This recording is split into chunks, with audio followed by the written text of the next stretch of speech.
Boa noite para todos que estão nos assistindo. Sou a Nanda Chara, faço parte do PES Brasil e hoje a gente vai estar conversando um pouco sobre como é a vida de um aprendiz no PES. Nós temos nossos ilustres convidados. Infelizmente, Eric, que seria nosso convidado da Alemanha, ele não vai estar com a gente por causa do fuso horário, mas porque ele está realmente lá na Alemanha, ele ainda está no ano dele do PES, mas a gente gravou um vídeo com ele e a gente vai publicar depois desse link ao vivo, nós vamos publicar no YouTube e no Facebook. Todas as perguntas vocês podem ir enviando pelos comentários aí do YouTube, que no final a gente vai responder, todas que der tempo a gente responder. Então, vocês podem ir enviando ao longo da transmissão. Hoje a gente vai conversar com Priscila e Gino. Ela fez um ano de PES lá na Irlanda, com Melissa, que fez um ano de PES na Inglaterra, na Grã-Bretanha, e com Carlos, que fez um ano de PES aqui no Brasil mesmo, aqui em Natal. Bom, qualquer dúvida que vocês tiverem, é só vocês irem enviando. Eu espero que vocês realmente possam aproveitar esse tempo para saber um pouco mais sobre como funciona o PES, sobre o que é o PES e o que é que vai ser o seu ano, como vai ser o seu ano como um aprendiz do PES e todas as dificuldades e coisas boas que isso pode trazer para a sua vida. Eu quero passar a palavra para a Priscila e, sim, Priscila, é com você. Sim, muito bem, muito bem. Boa noite, meu povo, meus povos, tudo bem com vocês? Sou Priscila, do Rio de Janeiro, terra boa e gostosa. E passei um ano de PES, meu um ano de PES na Irlanda.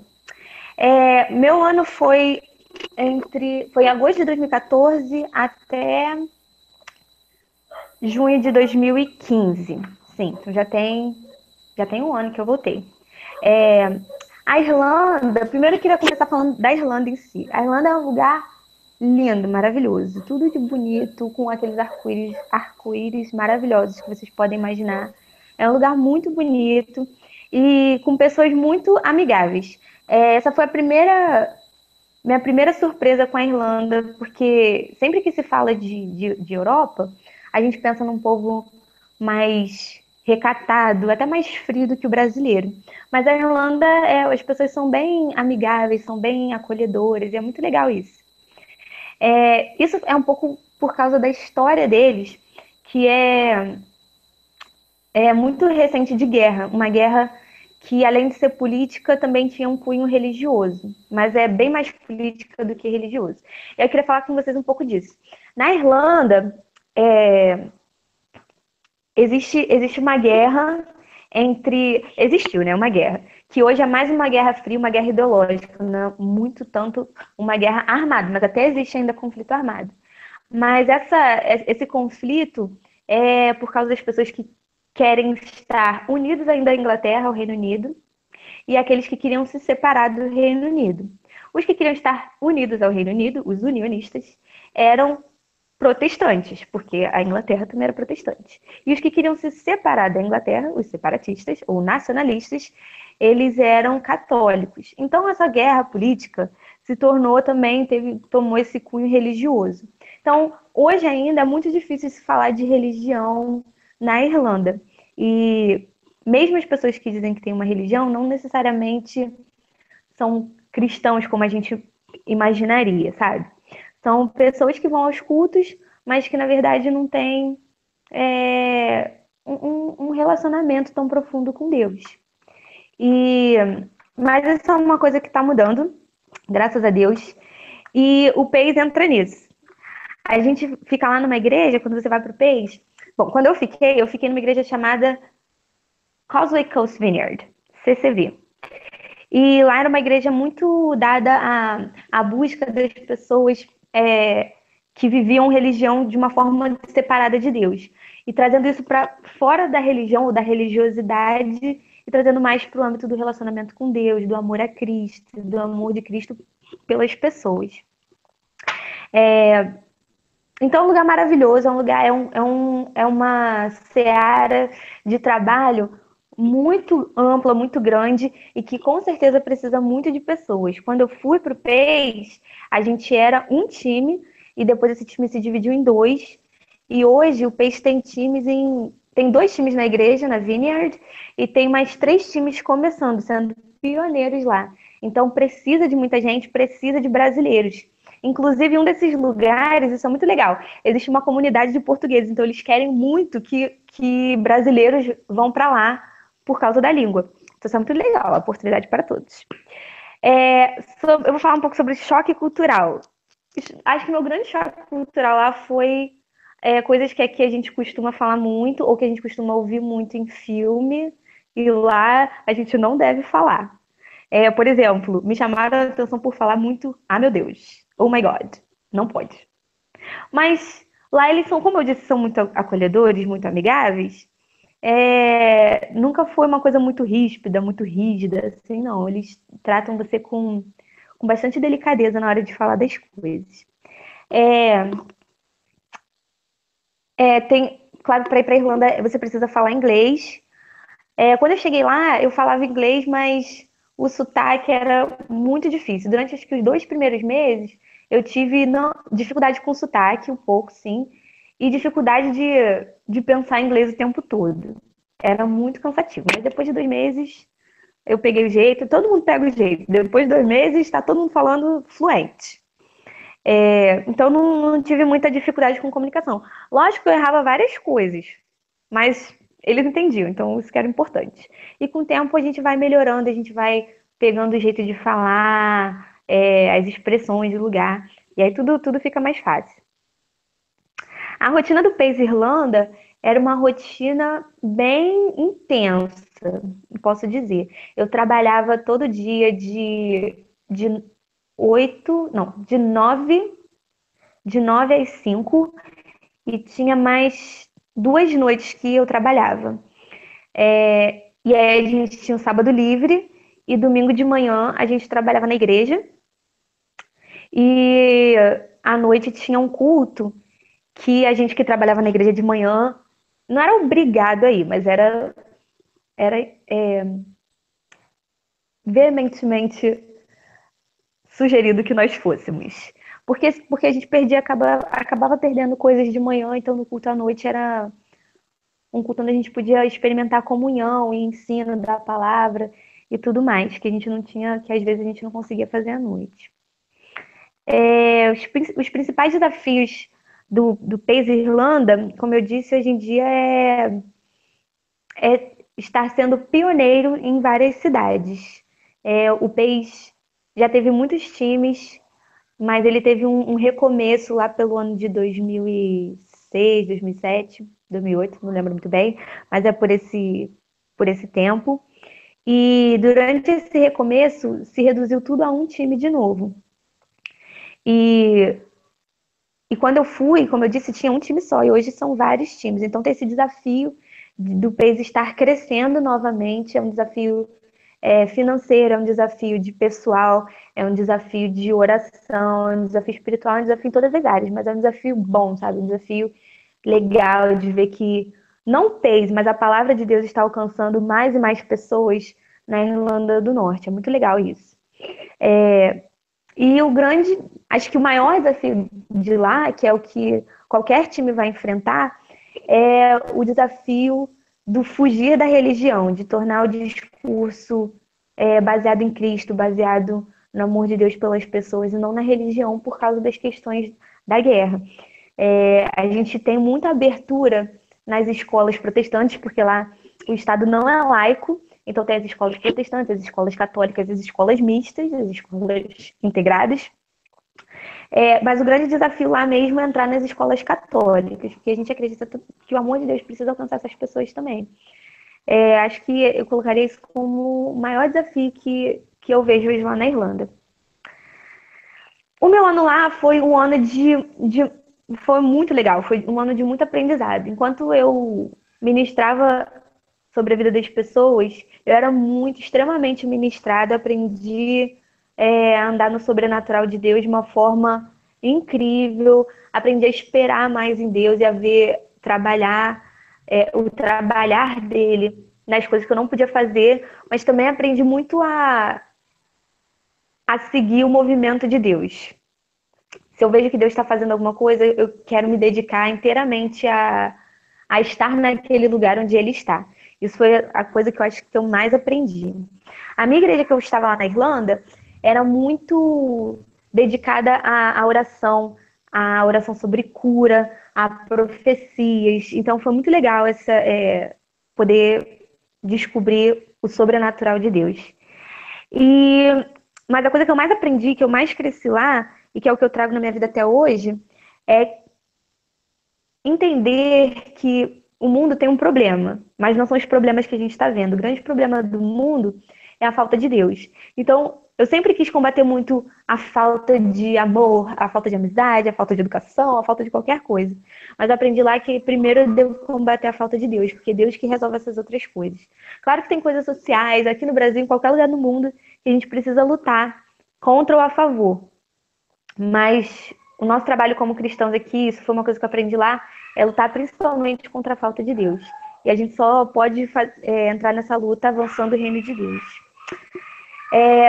Depois de ver muita coisa boa, muita coisa boa, muita coisa boa na Irlanda, logicamente que eu voltei com muita vontade de continuar o que eu tinha visto lá aqui no Brasil. Eu voltei para tentar implementar um time no Rio, e a gente ainda está nesse caminho aí de conseguir, em nome de Jesus, a gente vai ver muitos times aqui no Sudeste. É muito legal ver pessoas sendo abençoadas através da nossa vida. É muito bom mesmo. Por isso que eu decidi fazer meu segundo ano. E tô aí no peso até hoje.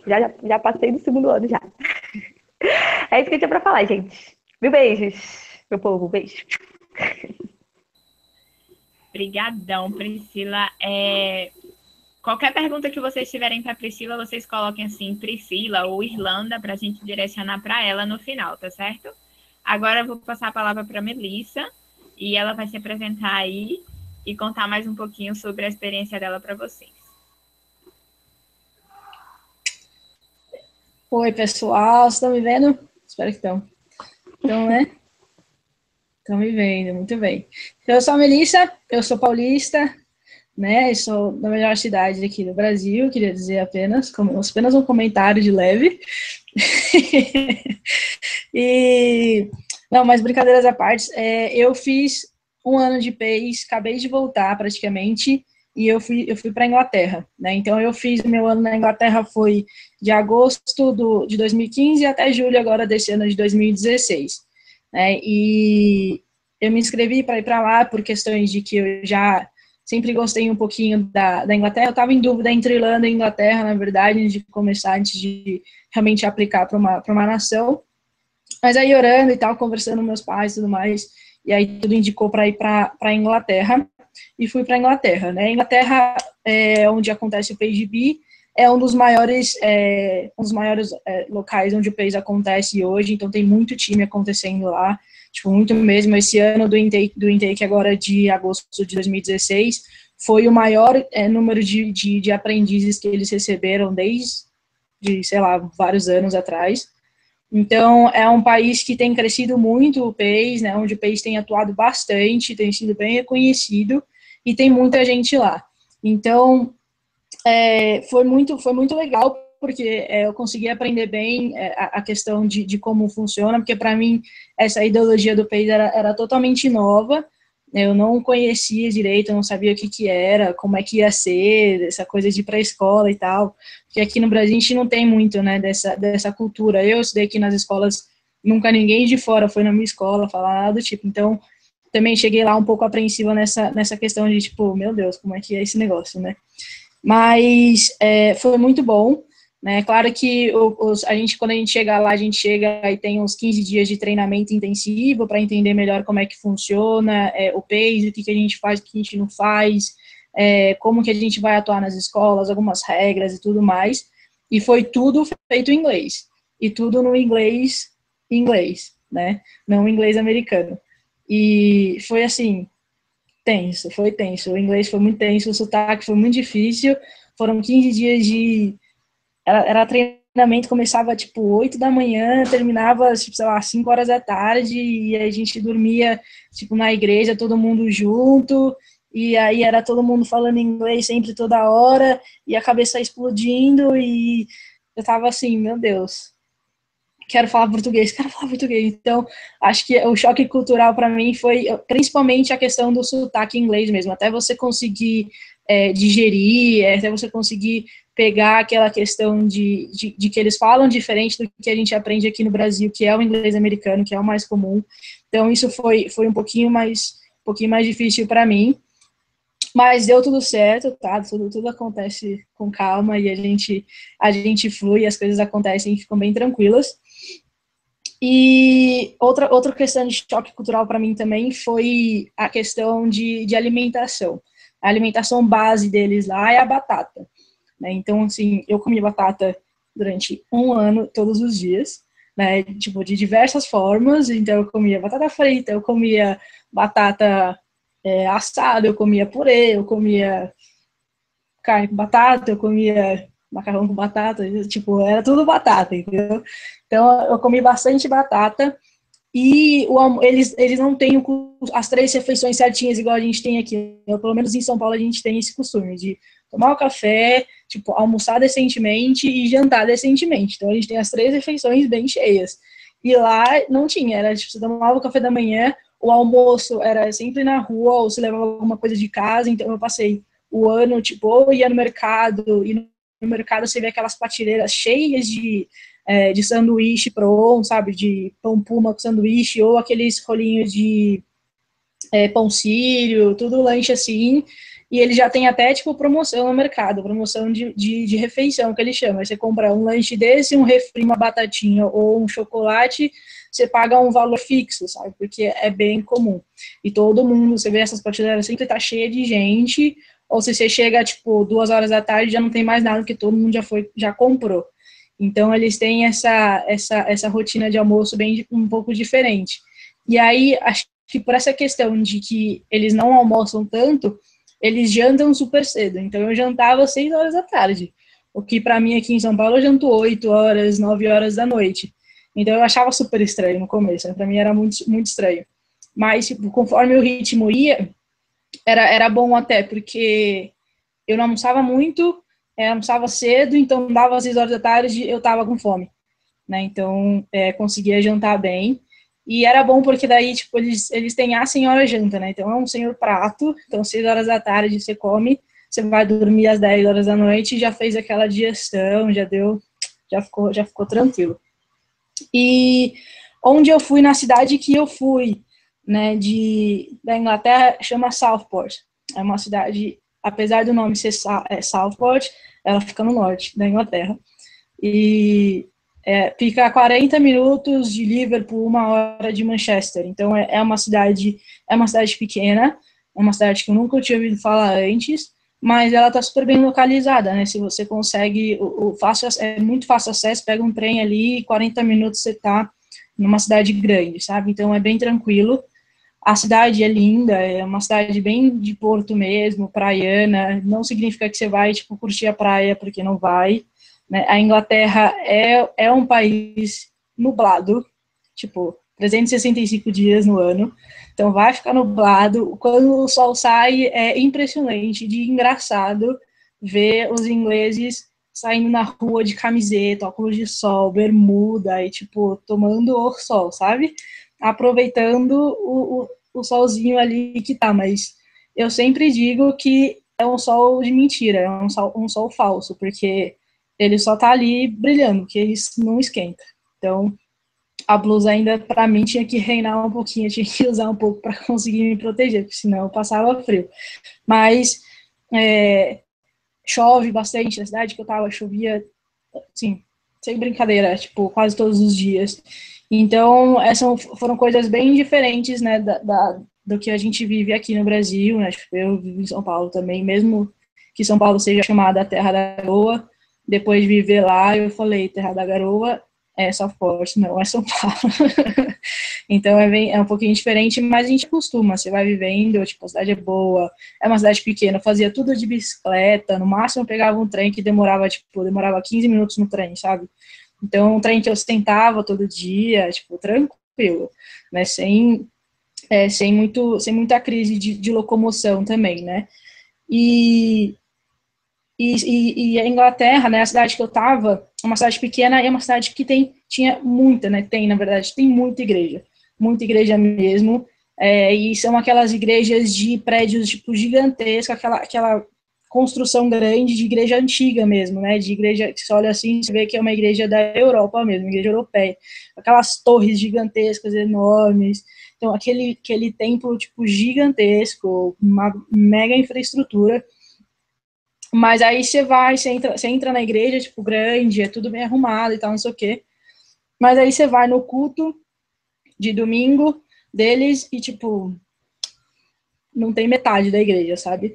Então, a vida cristã, assim, questão de seguir mesmo os princípios bíblicos de gente crente, de gente que segue a Jesus, é complicado, é super baixo, né? Era uma questão, assim, muito interessante, que eu olhava e falava, meu, tem tanta igreja aqui que se juntasse metade das igrejas fizesse uma e a outra metade fizesse outra, talvez funcionaria muito melhor, sabe? Mas eles têm todo essa questão de que já é antigo, e aí cada igreja quer trabalhar a sua, e a cidade que eu tava é uma cidade, por ser uma cidade plana, totalmente plana, e uma cidade pequena, e uma cidade praiana, é uma cidade onde as pessoas vão se aposentar.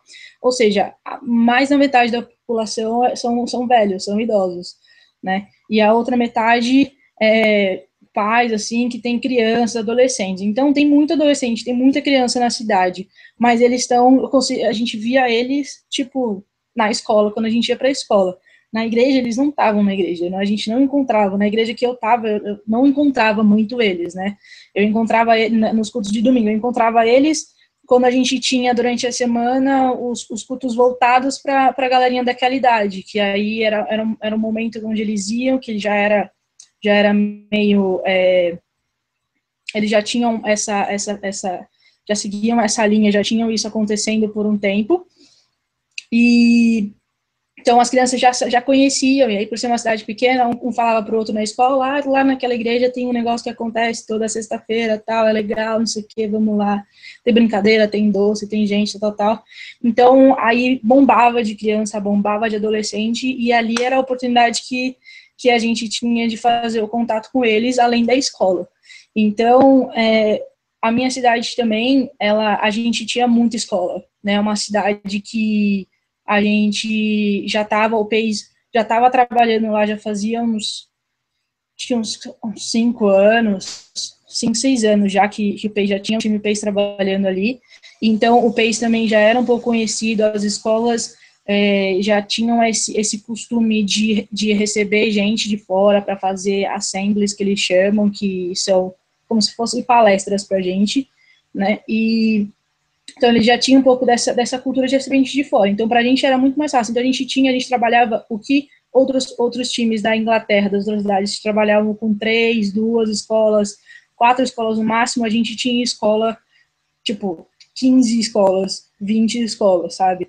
Então, a minha rotina no PEIS era bem puxada, né? Durante a semana, eu trabalhava das 8h30 às 4h30 da tarde, e eu estava na escola praticamente todos os dias. Eram escolas diferentes a cada dia, mas toda semana a gente estava, no mínimo, em 3 escolas iguais, toda semana, fazendo o chamado lunch club, né, que é como eles estudam lá o dia inteiro, então eles têm aquele horário do almoço que eles ficam lá na escola mesmo, e aí a gente usava esse tempo de 15, 20 minutos que eles tinham, e a gente divulgava para eles que a gente ia estar lá toda quinta-feira no horário do almoço, na sala X, e eles estavam super convidados aí. Era tipo, vai ter coisa lá, vai ter brincadeira, vai ter donuts, a gente vai passar um tempo e tal. E a galera vinha pra gente, né? Então era bem interessante. E a gente fazia essas assemblies em escolas diferentes também. Toda semana praticamente tinha uma assembly diferente. Então era uma rotina bem cheia, né? Eu diria assim. Fora que a gente também fazia muito apresentação em pontos chaves assim do calendário. Então, tipo, apresentação de Páscoa, aí a gente montava mesmo que um teatrinho sobre a Páscoa, e aí mandava para todas as escolas que a gente tinha contato, e as escolas tinham que buscar a gente para a gente conseguir fazer a apresentação na escola. Também tinha apresentação de Natal, então a gente também montava um teatrinho que fazia apresentação nas escolas que queriam que a gente fosse.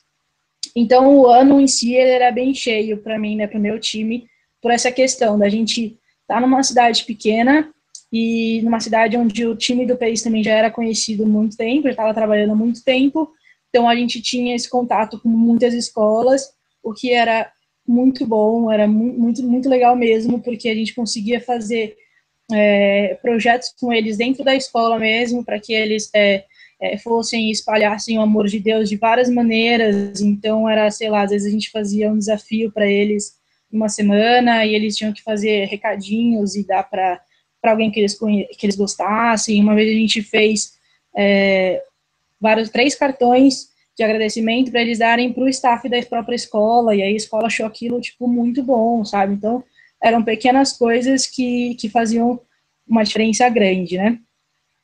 Então, esse era mais basicamente a rotina. E o highlight do meu ano, durante esse ano passado, foi o trabalho com católicos, né? Eu fui a primeira pessoa que trabalhei do PACE, pelo menos na Inglaterra, de que teve essa oportunidade de trabalhar com uma igreja católica.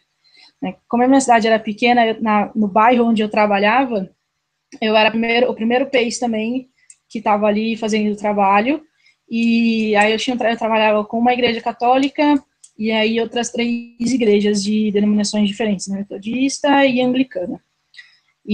Mas trabalhar com os católicos foi algo assim que quebrou barreiras para mim. Tipo, Deus tratou de verdade, foi aquela questão de tipo, são católicos, eles têm toda aquela questão de acreditar em coisas diferentes do que a gente acredita, do que vai contra a nossa visão, mas o coração deles eram gigantemente apaixonados por Jesus, por Deus, assim, né? Então isso quebrou muito, assim, Deus bateu muito na minha cara essa questão de preconceito e tudo mais. E foi muito bom, porque aí eu tive muita oportunidade de conseguir trabalhar com eles, de conseguir fazer devocional com eles, com os adolescentes de lá, sabe? Tipo, eles nunca tiveram alguém com que eles realmente estudassem a Bíblia, a não ser ir para a missa e ficar lá, fazer toda aquela liturgia e tudo mais. Então, eu tive o meu tempo de trabalho com eles, eu consegui abrir, tipo, um grupo de estudo e fiz estudo devocional com eles, a gente estudava a Bíblia de uma maneira diferente que o PACE trabalha, então foi uma oportunidade gigantesca de conseguir, de alguma forma, trabalhar os nossos valores cristãos e mostrar mais Deus para eles e a Bíblia em si para eles, né? Foi algo, assim, que foi tremendo e que trabalhou muito em mim, e que foi uma das coisas que me motivou a querer voltar para São Paulo e querer continuar o trabalho aqui, querer fazer, tipo, o PACE acontecer aqui em São Paulo, né? Então é por isso que daí agora também eu voltei, né? Voltei agora em julho, e a ideia, esses 6 meses aqui, eu tô trabalhando para a gente conseguir montar o PACE, conseguir começar o time em janeiro, né, do ano que vem, para conseguir trabalhar e conseguir ir para as escolas e conseguir ter esse relacionamento mais fundo e mais firme com os adolescentes, com as crianças aqui da nossa cidade, porque é um trabalho que eu acho que é exemplar, é sensacional e que faz toda a diferença e que a gente não tem aqui. Eu não conheço nenhuma coisa aqui em São Paulo que seja parecido com isso. Então, foi tão bom, foi tão gratificante que eu quis voltar, eu quis continuar no PACE, mas não só lá, né, porque lá também a Seara é grande, lá tem muita coisa para fazer, mas aqui tipo a minha cidade, né, minha terra, e é um lugar que eu olho e falo assim, precisa de mudança, precisa de investimento também. Então, aí por isso que eu voltei, por isso que a gente está aí nesse trabalho, para conseguir levantar um time, e se Deus quiser, tá dando tudo certo e vai vingar, e se a gente vai conseguir espalhar mais ainda o reino de Deus por esse país aqui, que é tão bonito também. E aí eu acho que é isso. Eu acho que acho que eu falei bastante já também. Mas é isso. Muito gratificante, vale muito a pena. Muda a vida demais. Deus é sensacional. Muito obrigada, Melissa. Como Melissa disse, ela está trazendo o PACE para São Paulo. Ela é líder do time de São Paulo, que né? Se tudo correr bem, nós começaremos em janeiro. Estamos precisando de gente para São Paulo. Vou passar a palavra agora para Carlos, que serviu um ano de PES aqui no Brasil. As nossas equipes aqui no Brasil, elas funcionam em Natal, no Rio Grande do Norte. Para quem não conhece, é o estado mais lá em cima do Nordeste. E vou passar a palavra para ele falar um pouco sobre como funciona o PES no Brasil.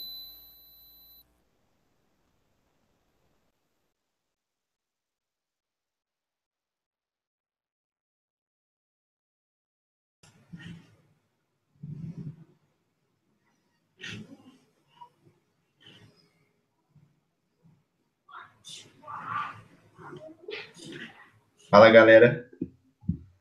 Todo mundo me vendo, me ouvindo? Legal? Legal.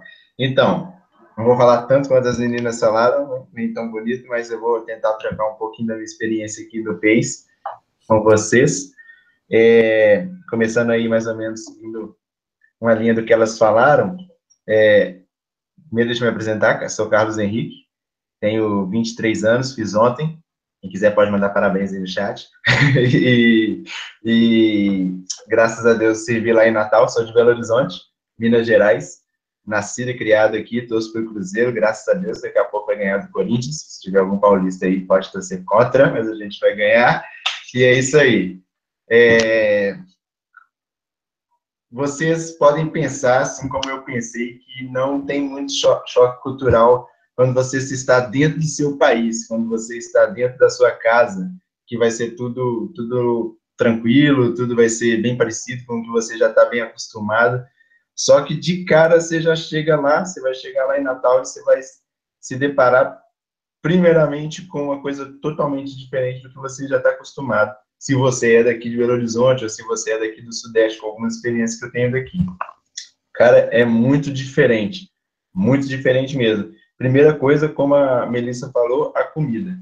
A comida é totalmente diferente do que eu estou acostumado a comer aqui. Carne de sol o ano inteiro. Aqui é só um evento muito especial para eu comer carne de sol. Macaxeira, para mim não é macaxeira, é mandioca. Então, assim, o nome das comidas era algo muito diferente. Um dia eu estava no restaurante e alguém me perguntou se eu ia comer paçoca na hora do almoço, e eu falei, caraca, paçoca é doce, como é que eu vou comer paçoca com arroz? E eu falei, cara... Aí eu descobri que paçoca era uma farofa lá que eles comiam. Trem de louco, coisa mais maluca que eu já vi na minha vida. Mas, assim, show de bola. Então, foi primeiro choque cultural que eu tive foi com a alimentação. Segundo choque cultural, esse me deixou muito estressado nos primeiros dias, porque quem não gosta de dormir bem, né? E eu chegava lá, o sol, 4h30 da manhã, rachando na testa, e muito complicado isso, cara, porque hora que clareou o dia, tô acordando, e eu dormia lá na casa que eu ficava, onde eu dormia, era de frente para onde o sol nascia. Então, 4h30, 5 horas da manhã, eu estava acordado. E foi assim durante o ano, porque eu não consegui me adaptar quanto a não acordar com a claridade. Não que isso fosse um problema, porque eu não tenho tanto problema assim com acordar mais cedo, mas 5 horas da manhã, todo dia lá, pleno dia de folga, 5 horas da manhã, eu estava acordando. Foi um outro choque cultural que eu tive, assim, bem grande, que para mim foi muito difícil.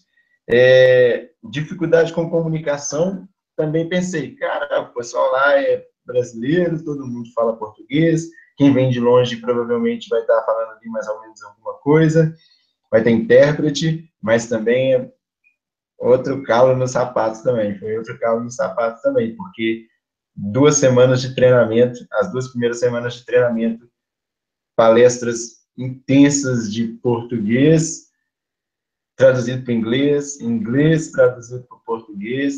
Tive a oportunidade de conhecer a Priscila aí, que falou com vocês primeiro lá, ela era uma das intérpretes lá, que estava trabalhando lá, show de bola essa garota.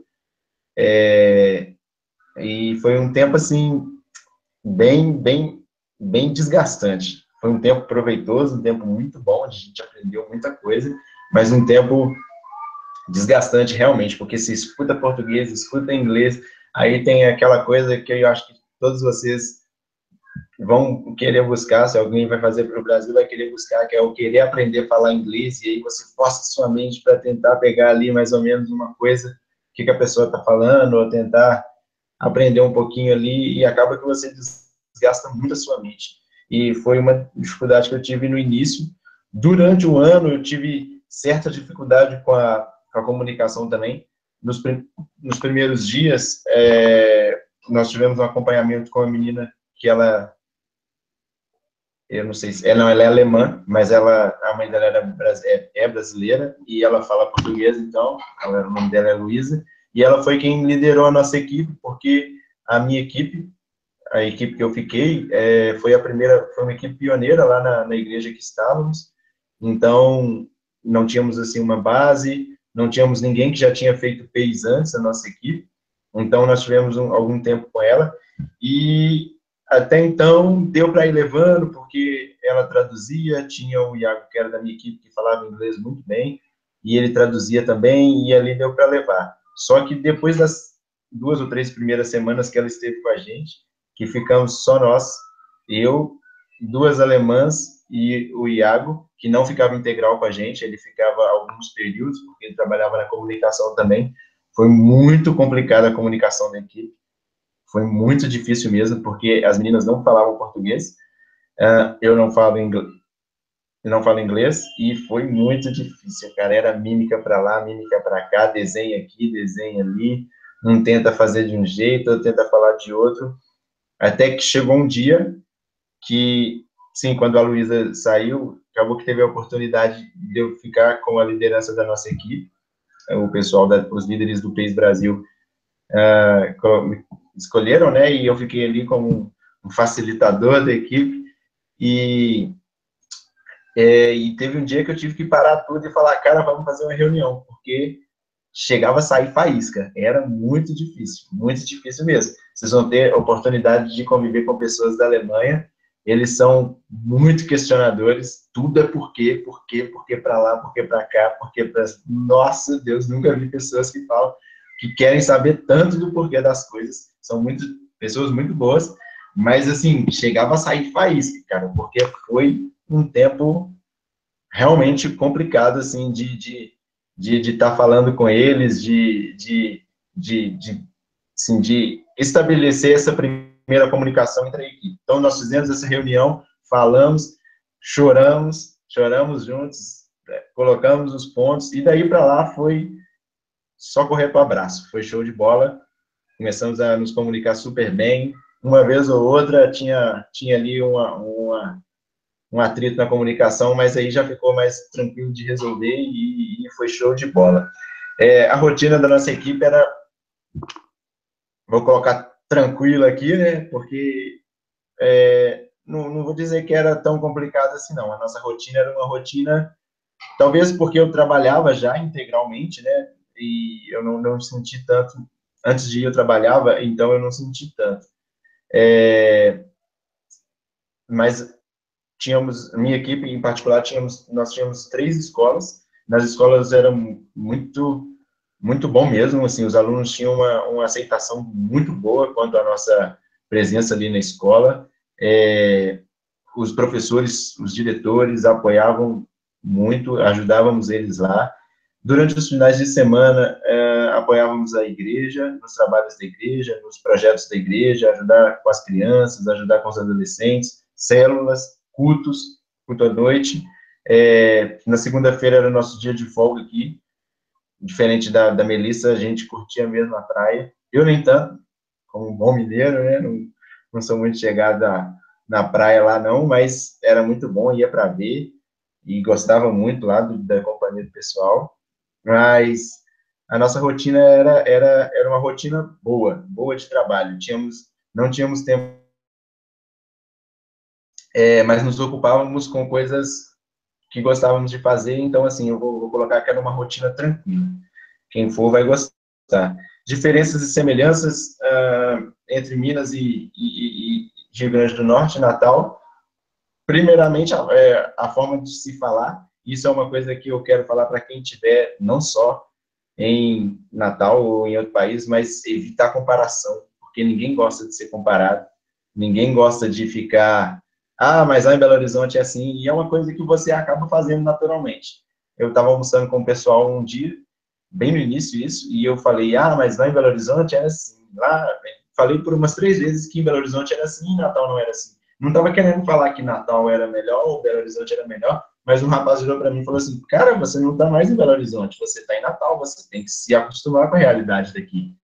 E assim, realmente, depois disso eu parei de fazer essas comparações, porque realmente fica muito chato, tudo que fala, você fala, mas em Belo Horizonte o ônibus é tanto, Belo Horizonte tem a linha do metrô, lá em Belo Horizonte tem isso, mas aqui em Natal é assim. Então, assim, comparar, com certeza, não façam isso, não caiam na besteira de fazer isso, segue a vida e vivendo o presente momento de vocês lá, aproveitando o máximo de vocês lá, e assim, as principais diferenças, assim, era mesmo o clima, lá é muito quente mesmo, a comida, igual eu falei, chuva, eu achava muito legal a chuva lá, que chovia 2 minutos e depois o sol já estava rachando de novo, era muito legal. A forma de falar, as pessoas falavam muita coisa, algumas coisas eu não entendia no início, mas depois você vai pegando. Os principais desafios, com certeza, o principal desafio que nós tivemos, que a minha equipe, com certeza, se tivesse aqui, ia concordar, foi o tempo, a equipe não termos ninguém da equipe que já tinha feito antes, ou fez, pessoas experientes na nossa equipe, e a igreja também ser pioneira em receber o PACE. Então, foi um desafio muito grande conseguir fazer isso. Os primeiros 6 meses foram, assim, basicamente, a igreja entender o que é PACE, a igreja conhecer do PACE, saber do que o PACE, o legado realmente que o PACE tem para deixar na escola ali, e também a gente entender realmente o que era o PACE, porque por mais que éramos 100% acompanhados, não tínhamos alguém na prática ali, no dia a dia ali, para mostrar aquela rotina ali. Então, para mim, foi o principal desafio.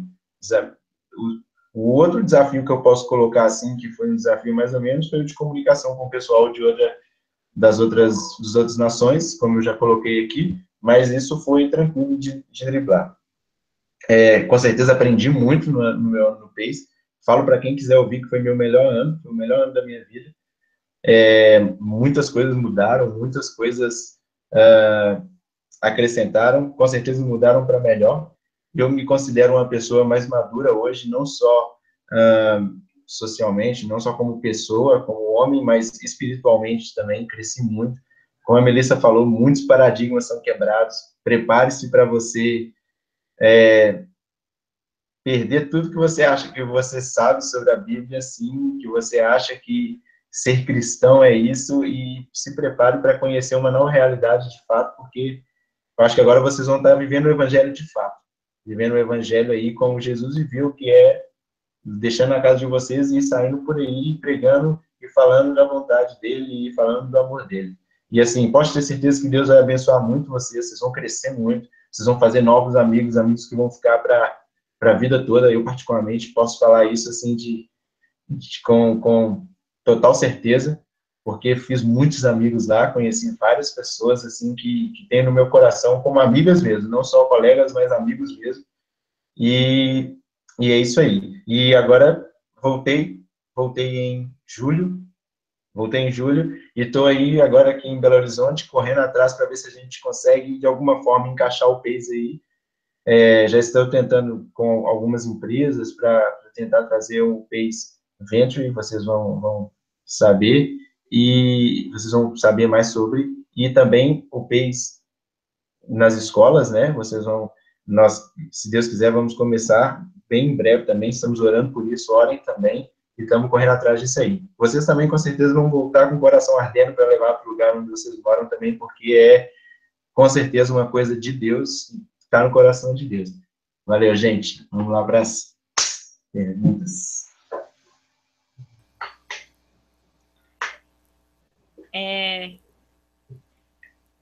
Muito obrigada, Carlos, por dividir com a gente também sua experiência. E agora eu vou pelas perguntas na ordem que vocês mandaram, certo?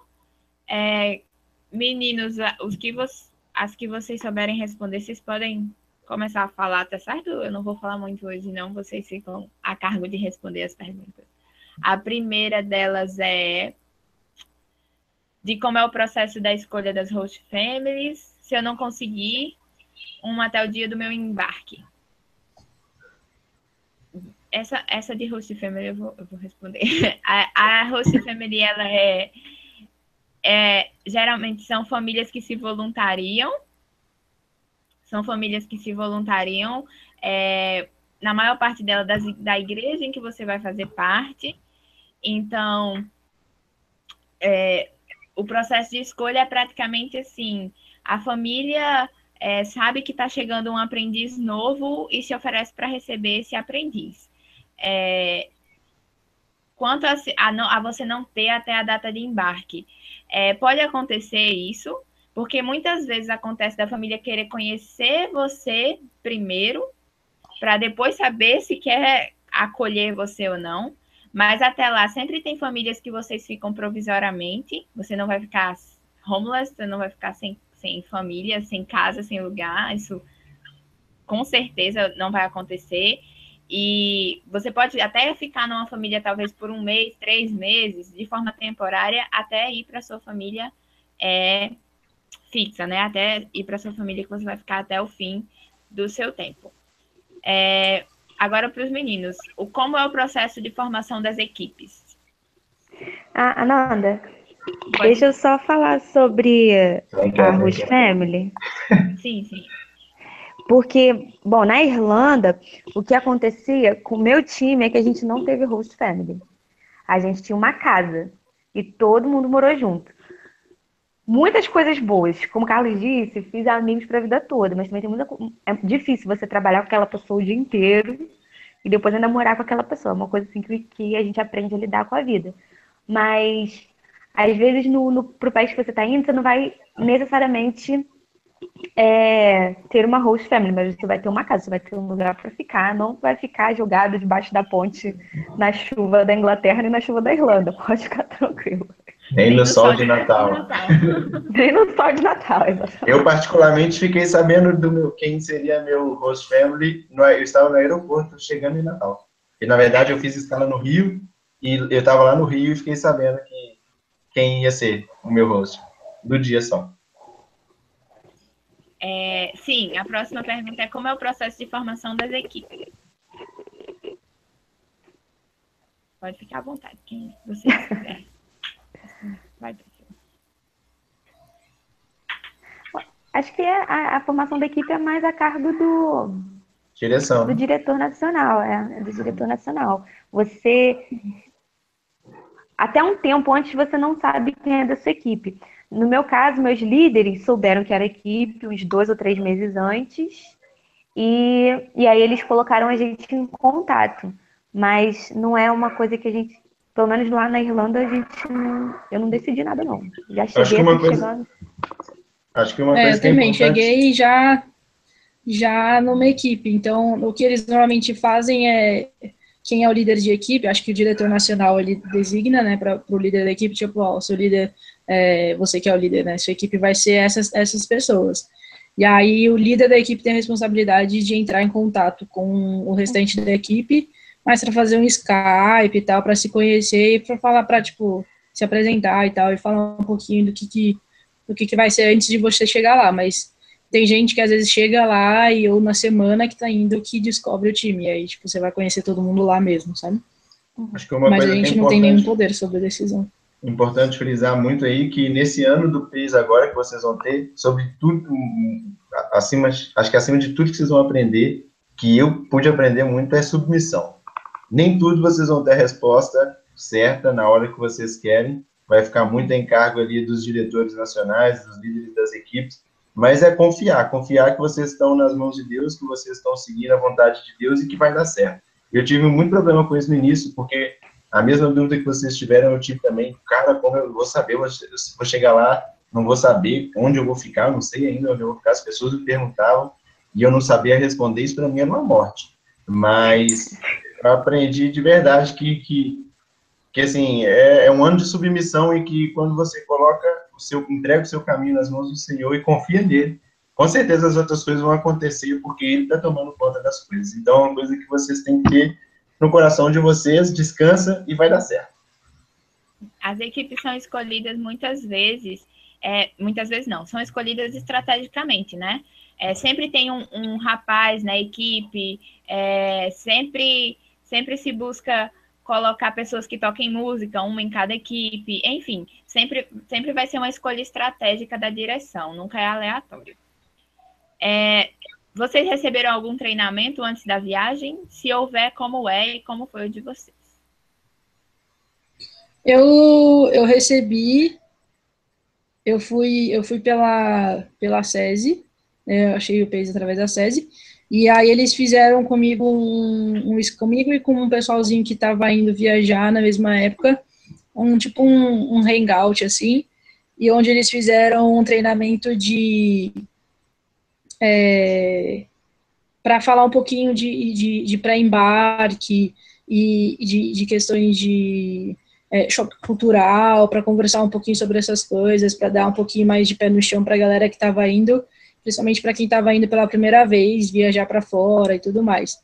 E então foi mais um bate-papo assim com o pessoal deles, né, para ver certinho como é que era, para deixar a gente um pouco mais tranquilo e tirar dúvidas de questão de embarque, de aeroporto, de como que era, se tinha que passar na alfândega para entregar a documentação, enfim, fazer um checklist do que precisava e do que não precisava levar, esse tipo de coisa. Então, para mim, foi mais ou menos isso. No PACE a gente não tem um treinamento antes de ir. O treinamento você recebe quando chega no país para que você está indo, ou no caso do Carlos, por exemplo, quando ele chegou em Natal. Mas o que a gente está procurando fazer são esses encontros online, e a gente está sempre à disposição para tirar qualquer dúvida que vocês tenham e tudo, mas não existe um encontro para treinamento. Eu acho que essa pergunta foi para a Priscila, que foi na hora que você estava falando, Priscila. Que tipo de trabalho você fazia na igreja? Então, na igreja, eu trabalhava aos domingos, começar pelos domingos, a gente fazia a escola dominical, que era 1h30 de ficar com as crianças, era muito tempo, e era muito legal, porque você podia fazer muitas coisas. Era muita brincadeira, muitos jogos, palavra voltada para as crianças, tinha louvor, tinha momento de oferta, tinha momento de adoração, era muito legal. Tinha um momento de apelo para as crianças. E esse era o trabalho na igreja. Durante a semana, a gente tinha os clubes, né? Kids Clubs. Que, na minha experiência aqui no Brasil e na minha igreja, eu não tinha. Mas é como se você fizesse uma escola dominical do formato que a gente fazia lá na Irlanda durante a semana. Então, muitos jogos, palavra, adoração, oferta, apelo, muita diversão, muita diversão, muita diversão. Mas também muita palavra ali, deixar as crianças orarem umas pelas outras, ministrarem umas sobre as outras. Era uma coisa muito legal que a gente fazia nas igrejas. Mas era o que a gente chamava lá, era Kids Clubs e a escola dominical. Tinha também, porque eu era do time das crianças, né? Do time que trabalhava com as crianças. Mas o pessoal que era dos adolescentes também trabalhava no domingo fazendo a escola dominical, e durante a semana eles também tinham os clubes, mas não eram de kids, então já não tinha tanta diversão. O deles era legal, tinha comida, eu sempre fiquei triste que no nosso não tinha aquelas, tinha pizza, as coisas muito boas. O nosso tinha biscoito e suco. Mas eles tinham pizza, tinham muita comida boa, tinha palavra, e era um culto mais adulto, assim, porque as crianças podiam... As crianças não, os adolescentes já, né, não precisam tanto daquelas brincadeiras todas de correr pra lá e pra cá, não sei o que lá. Porque às vezes as nossas brincadeiras, gente, eram assim, vamos correr de uma parede até a outra e ver quem chega primeiro. Com muita diversão, muita animação, muita preparação, uma ornamentação, mas era basicamente isso, vamos correr até a outra parede e ver quem chega primeiro. Porque as crianças tinham muita energia, era muita energia acumulada. Mas era muito legal, era muito divertido, eu adorava. E aí eu não tinha problema de gastar minhas 2 noites fazendo isso, não. Eu chegava arrasada em casa, chegava e pá, dormia, mas era muito bom. O que devemos levar para a viagem? Precisamos saber a Bíblia toda? Essa é boa.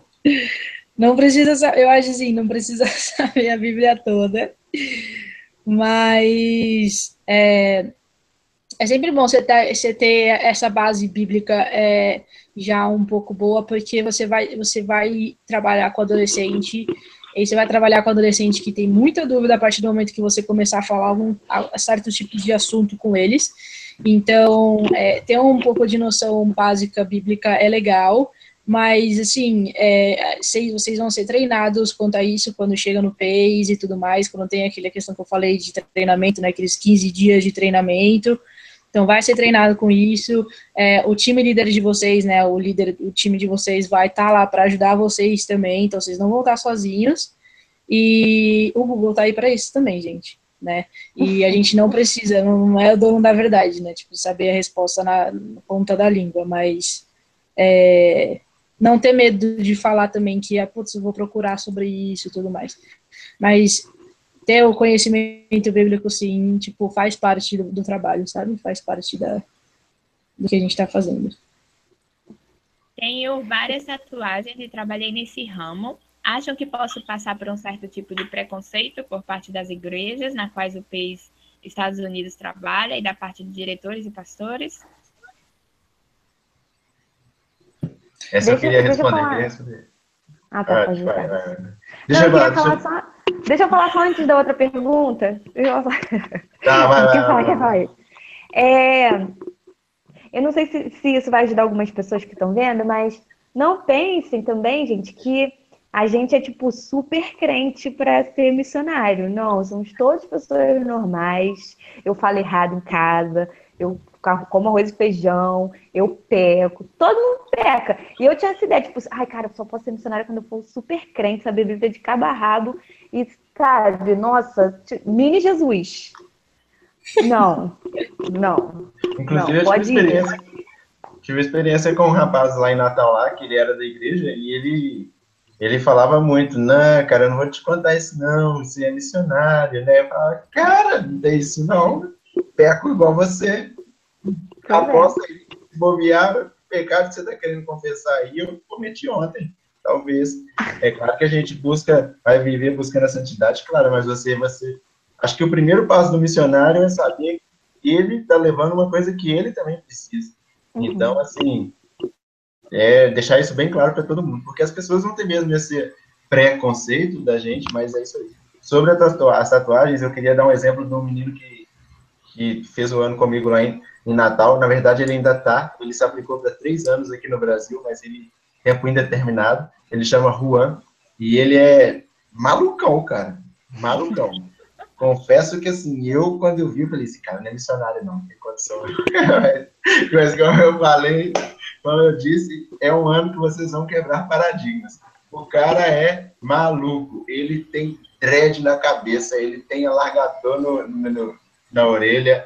Eu nem sei se ele tem tatuagem, mas deve ter tatuagem. Tem tatuagem, deve ser o mínimo que ele tem lá. Porque ele é aquilo que você fala assim, esse cara precisa aceitar Jesus. Mas o cara consegue alcançar pessoas que só ele vai alcançar, cara. Ele vai lá nos estúdios de tatuagem lá e ele tem um trabalho com os tatuadores lá que, de verdade, se eu chegar lá, os caras não vão me ouvir. Ele vai falar, esse mané tá fazendo isso, pelo amor de Deus. E lógico, assim, então, você que tem tatuagem, vai se sentir bem e vai se encontrar e vai ser usado da forma que Deus quer te usar lá.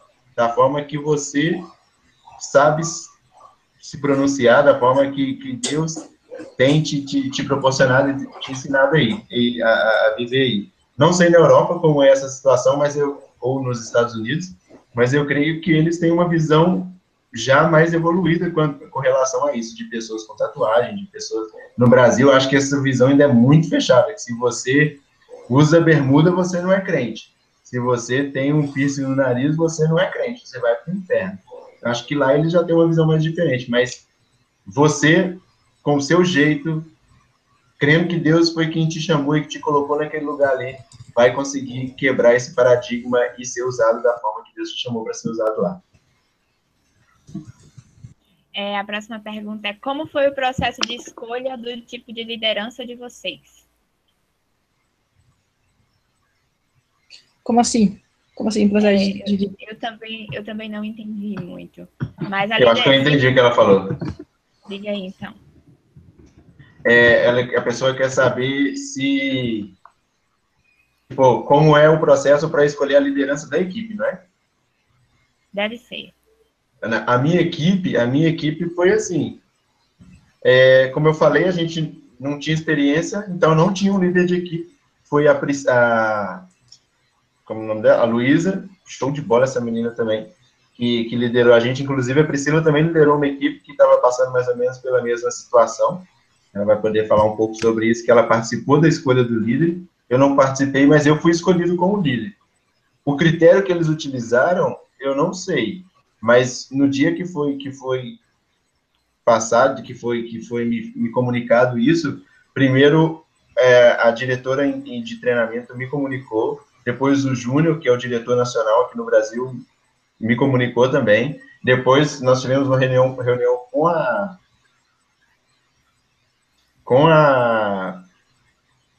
equipe e a direção, e tudo e foi comunicado. Então, assim, o critério que eles utilizaram para escolher o líder da equipe, eu não sei. Eu sei que a comunicação foi feita dessa forma e a Luísa teve um papel muito grande nisso. A Priscila vai poder falar um pouco melhor de como é feita essa escolha. Então, em geral, o líder de time do PACE é alguém que já fez um ano. Mas em alguns lugares a gente tem o fenômeno de não ter líderes suficientes para todos os times. Então a gente foi como o Carlos falou, eu fiquei algumas semanas liderando uma equipe lá em Natal, e foram poucas semanas. E aí a gente vê a interação, a interação das pessoas da equipe. E aí não é se vai quem é o melhor crente, quem é o melhor... Não, nada disso. Basicamente, quem tem uma liderança mais exacerbada para aquele momento. Porque é difícil você estar no início da sua coisa lá no PACE e você já, tipo, ter essa liderança. Muito difícil, porque você, na verdade, não sabe muito bem o que fazer. Então, é difícil ser proativo. Eu pelo menos, tive essa dificuldade no meu início. Mas você vê uma pessoa que em pequenas coisas já é mais proativo.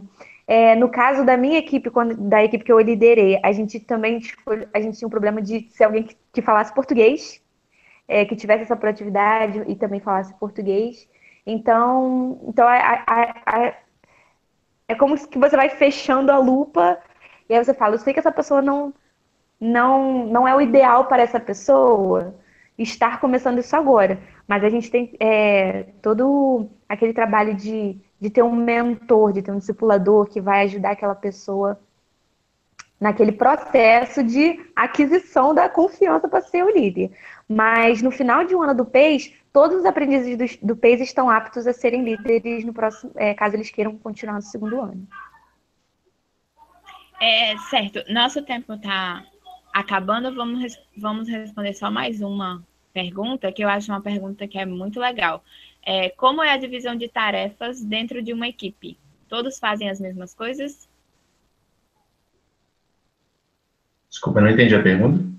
Como é a divisão de tarefas dentro de uma equipe? Se todos fazem as mesmas coisas. A minha equipe, a gente era em 4 pessoas, meu líder e mais 3. Então, a gente tinha, quando se tratava em preparar uma aula ou em preparar uma apresentação, que seria uma coisa que usaria o time todo, então a gente separava, a gente tinha um tempo na nossa agenda, que a gente sentava para ter esse momento de criação, para ter um momento de ensaio e tudo mais. Então, era uma coisa que, sim, todo mundo fazia junto, não era uma pessoa pensava e vinha com a ideia para todo mundo. Então, era uma coisa, o time em si. Mas existiam várias outras tarefas que diz respeito ao PACE. Então, no sentido de, por exemplo, tinha uma vez por mês a gente precisava fazer uma ação de missão na rua. Então, por exemplo, eu era encarregada sobre isso, então era a minha responsabilidade pensar sobre o que a gente podia fazer naquele mês para espalhar o amor de Deus na cidade com os adolescentes, que fosse algo que fosse chamativo para que eles também viessem com a gente. Não era uma coisa, a ideia não era fazer só o time, mas o time junto com as crianças e adolescentes que a gente estava trabalhando nas escolas e na igreja. Então, essa era a minha função. Aí o outro tinha a função, por exemplo, de administrar o transporte do time. Então, se a gente tinha um carro, ele era responsável por cuidar do carro, ou se a gente ia de ônibus, a pessoa era responsável por pegar os bilhetes únicos e dinheiro e afins, esse tipo de coisa. Aí a outra pessoa era responsável por escrever todas as apresentações que a gente fazia, deixar documentado bonitinho, subir no site do PACE, enfim. Então, essas tarefas um pouco mais específicas sobre algumas coisas, aí foi dividido entre a equipe para sobrecarregado e todo mundo fizesse um pouco e a coisa funcionasse. Posso só falar uma coisa rápida, Ana? Só uma coisa assim que eu queria falar, que eu acho que pode surgir no coração de alguém, ou uma dúvida para alguém, foi algo que teve para mim, e eu fiz, que eu nunca tinha ouvido falar do PACE. Na verdade, o PACE não é algo tão conhecido aqui no Brasil, e eu me perguntava muito se podia ser algo de verdade, algo concreto mesmo, algo, não queria só me passar a perna, ou querendo ganhar algo em cima de mim, e assim, posso garantir para você que é algo de verdade, que você vai gostar, mas talvez você não vai acreditar em mim, porque você nunca me viu. Então, faz como eu fiz. Entra no site da Receita, coloca o CNPJ, está disponível no site, coloca o CNPJ, procura, liga na Receita. Eu liguei na Receita, procurei saber. Liguei para a Jocum, procurei saber do PACE. Faz uma pesquisa e você vai ver que é muito, muito proveitoso e é um trabalho muito sério. Assim. Pode ser uma dúvida, dizem que mineiro é muito, muito desconfiado. Eu sou mineiro, eu sou desconfiado e corri atrás para saber se era verdade. E é só uma dica que eu te dou aí, se você pode colocar isso como um empecilho do seu ano, tira esse empecilho então. Corre atrás de saber que é uma organização séria e que tem preza pela vontade de Deus. Só isso. Só complementando a resposta de Melissa sobre as funções na equipe, no começo do seu ano, cada equipe, dentro dela, vai ter você vai ter obrigações. Uma equipe vai cuidar, por exemplo, da mídia de divulgação. Outra equipe, outro membro da equipe vai cuidar do Porquê Você é Amado, que é um projeto de missão do PACE. Outro membro da equipe vai ser responsável por, não sei, por angariar fundos para a própria equipe. Enfim, são divididas algumas tarefas, todo mundo faz o estudo bíblico, cada semana é um membro diferente da equipe, e sim, cada membro vai ter uma tarefa diferente, de acordo com o seu dom, aquilo que você tem mais habilidade de fazer. Bom, gente, nós vamos encerrar por aqui. Qualquer dúvida que vocês ainda tiverem, qualquer coisa que não ficou clara, uma dúvida que eu vi Cadê? André Luiz, sobre o processo de seleção. Sou eu que cuido do processo de seleção aqui no Brasil, então você pode entrar em contato comigo. Meu e-mail é anandachara@pacemovement.com. Eu acho que a gente pode colocar aí nos comentários o e-mail. Ou pela página do PACE Brasil, no Facebook também, você pode entrar em contato pedindo o e-mail, que a gente vai ter todo o prazer de tirar qualquer dúvida que vocês tenham sobre o processo de inscrição, sobre qualquer coisa que não tenha ficado claro. Esse vídeo também vai ficar gravado e vai ficar disponível no YouTube. Ficar disponível no YouTube e no Facebook, certo? E agradecemos a presença de todos e ficamos por aqui hoje. Até o próximo. Valeu, galera. Valeu. Beijo.